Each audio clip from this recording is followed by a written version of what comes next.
Olá, no vídeo de hoje eu vou ensinar a vocês como é que se responde uma questão de somatório. Essa é uma dúvida recorrente entre os estudantes que estão começando a trabalhar comigo na escola, porque a questão de somatório ela já foi muito comum nos vestibulares. Aqui no meu estado ela era muito conhecida como uma questão tipo UFBA, mas com a adoção do Enem como forma de ingresso à maior parte das instituições públicas, esse tipo de questão se tornou menos comum nos vestibulares e em outros processos seletivos de inserção na universidade. Só que é um tipo de questão que eu gosto de trabalhar bastante, porque ele exige do estudante uma análise mais criteriosa e mais cuidadosa do que a questão do tipo Enem, onde apenas uma única alternativa seria a correta, né?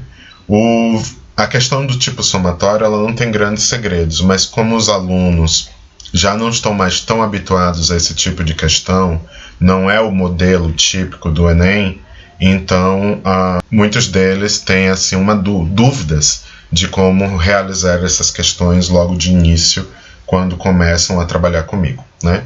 Então o objetivo desse vídeo é principalmente dar esse subsídio aos meus alunos de como responder uma questão do tipo UFBA ou uma questão do tipo somatório. E aí, para orientá-los, eu vou responder aqui uma questão do vestibular da primeira fase de 2012 da Universidade Federal da Bahia e, nesse processo, mostrar como é que se responde esse tipo de questão. Bem, vamos lá. Eu selecionei aqui uma questão de geografia, né? Uma questão que está relacionada aos BRICS e a regionalizações econômicas mundiais. E ela é uma questão muito interessante porque ela tem um número bem grande de alternativas. Então, acaba mostrando bem como é que funciona esse tipo de questão. Em primeiro lugar, a principal característica da questão de somatório é que ela não tem alternativas listadas em letras, mas em números. E esses números eles seguem uma progressão geométrica, ou seja, a alternativa seguinte é o dobro do valor da alternativa anterior. Mas isso não significa dizer que as alternativas valham pesos diferentes. O objetivo é que, ao somar as alternativas que a gente considera correta, não tenha a possibilidade de dois candidatos responderem alternativas diferentes e, ao somarem, darem o mesmo valor, né? Aqui, independente de qual seja a combinação de alternativas que o candidato escolha, sempre vai dar um valor diferente de um conjunto escolhido por outro candidato. Então, isso faz com que só exista uma possibilidade de uma resposta correta. Então, a questão de somatório ela sempre vai vir assim: 1, 2, 4, 8, 16, 32, 64, 128, a depender de quantas alternativas o elaborador considere essenciais para a análise da temática, né? Mas, como vocês podem ver, ela vai seguir essa progressão geométrica de raiz 2, né? Uma alternativa é sempre o dobro da alternativa anterior. Bem, mas vamos à resolução. Como é que se resolve esse tipo de questão? É clássico que a questão de somatório pergunte ao candidato qual é a alternativa correta, ou seja, o que é correto afirmar. Só que nesse tipo de questão, todas as alternativas podem estar corretas, nenhuma alternativa pode estar correta, pode haver uma alternativa correta ou pode ter várias alternativas corretas. Então, não é como no estilo de questão do Enem que existe apenas uma alternativa correta.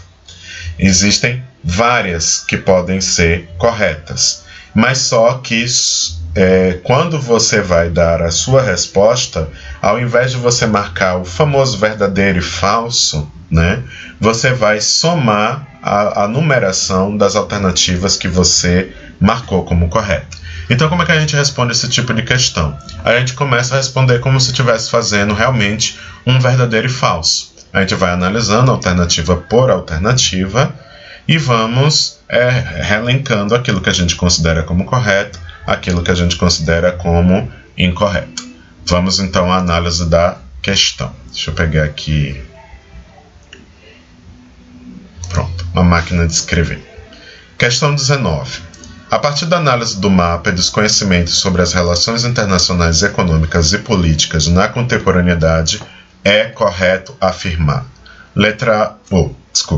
Primeiro, estão representados em A países correspondentes do BRIC, em torno do quais se criou a expectativa de se tornarem a base de apoio da expansão da economia mundial por apresentarem sinais de crescimento econômico vigoroso nas últimas décadas.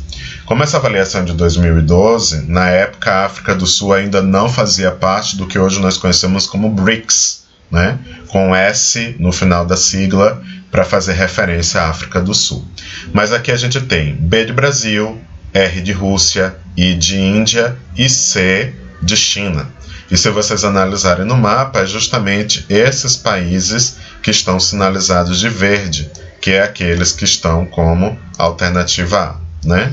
Então nós podemos considerar que esse primeiro aqui é verdadeiro, né? Deixa eu colocar num lugar mais visível.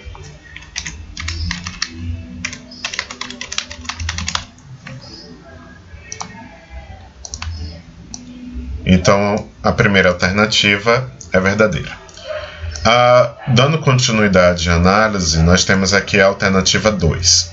O Brasil, no conjunto de países que constitui o BRIC, se destaca por representar uma participação crescente na produção e no fornecimento de alimentos e de matéria-prima. Também verdadeiro.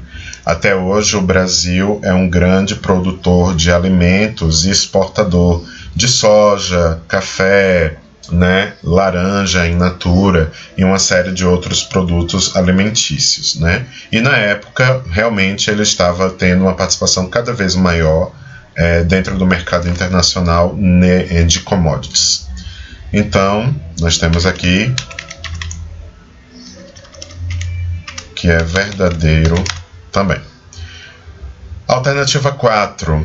O destaque socioeconômico conquistado pelo BRIC, deve-se ao conjunto de bens simbólicos compartilhados, a exemplo de crença, valores e ideias comuns.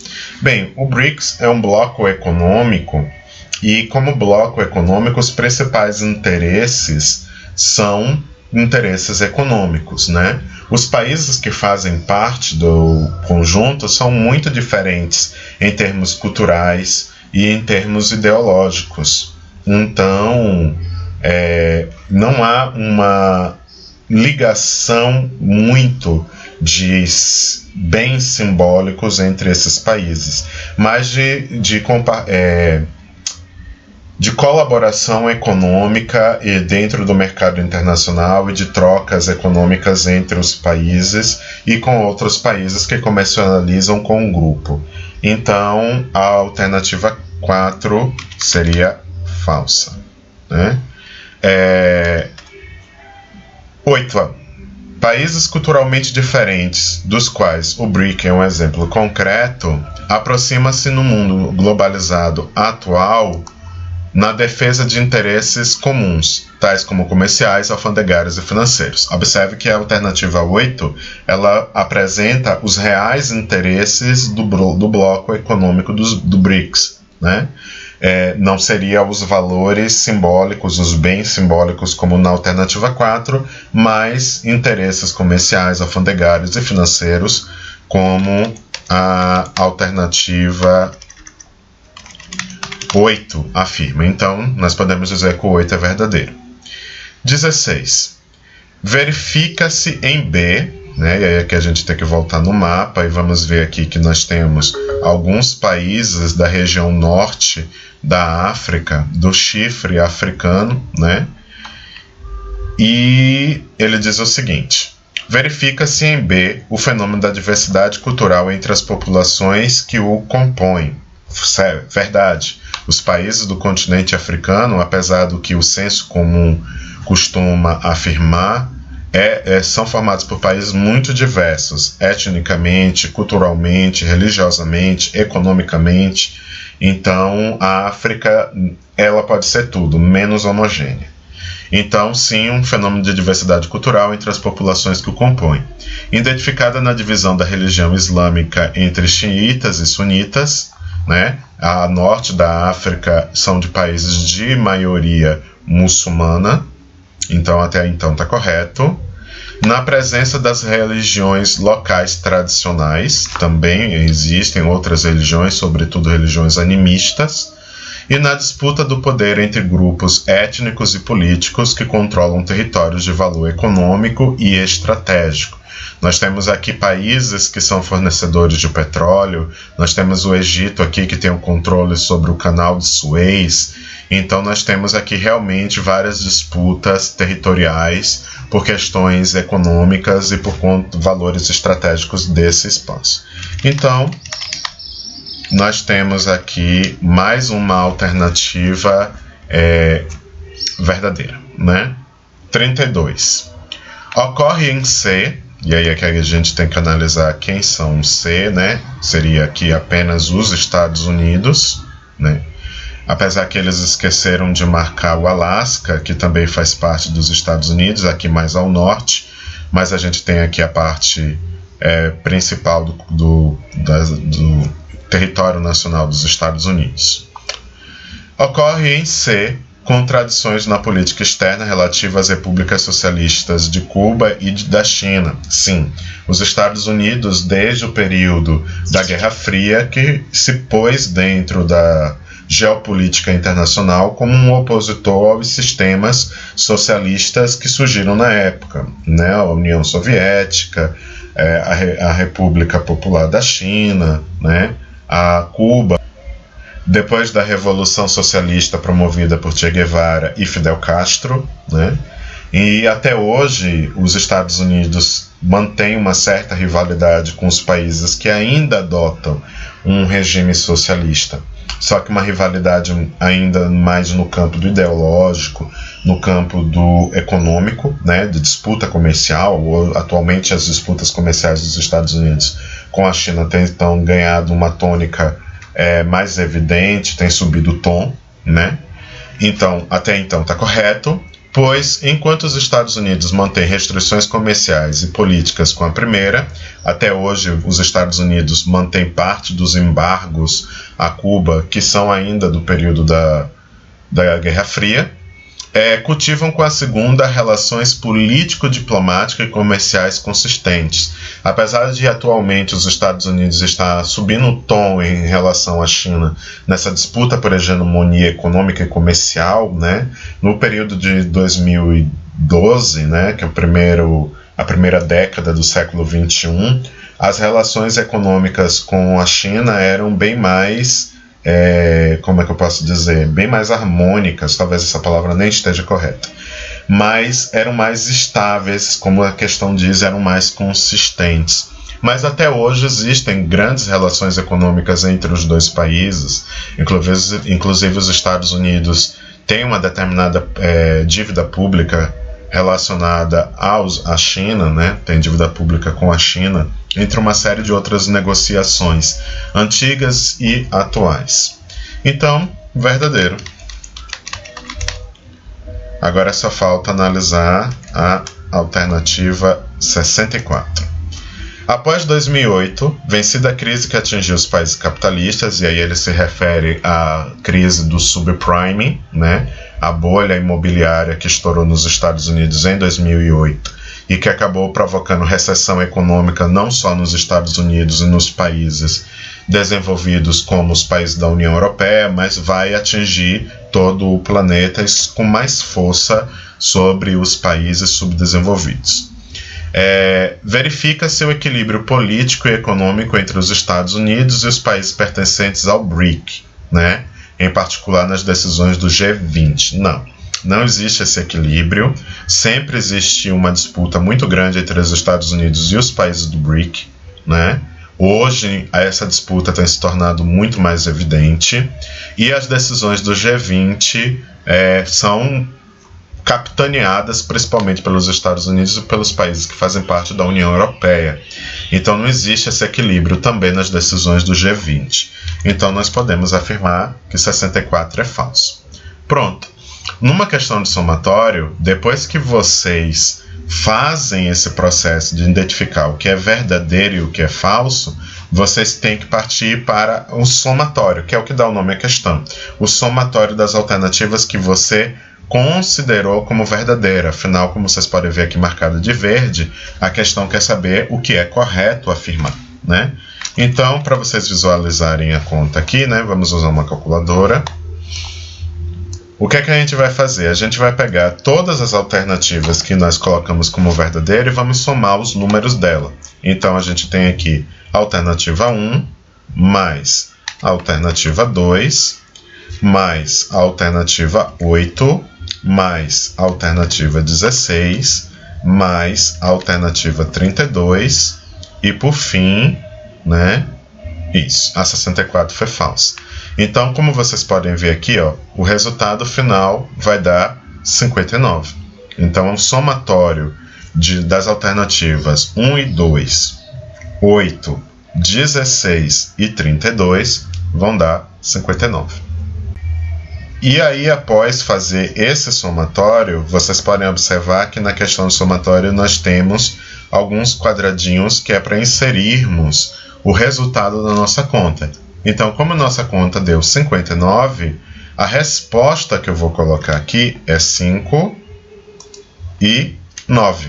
Então, a resposta da questão vai ser o somatório das alternativas corretas. Como o somatório é 59, a resposta é 59.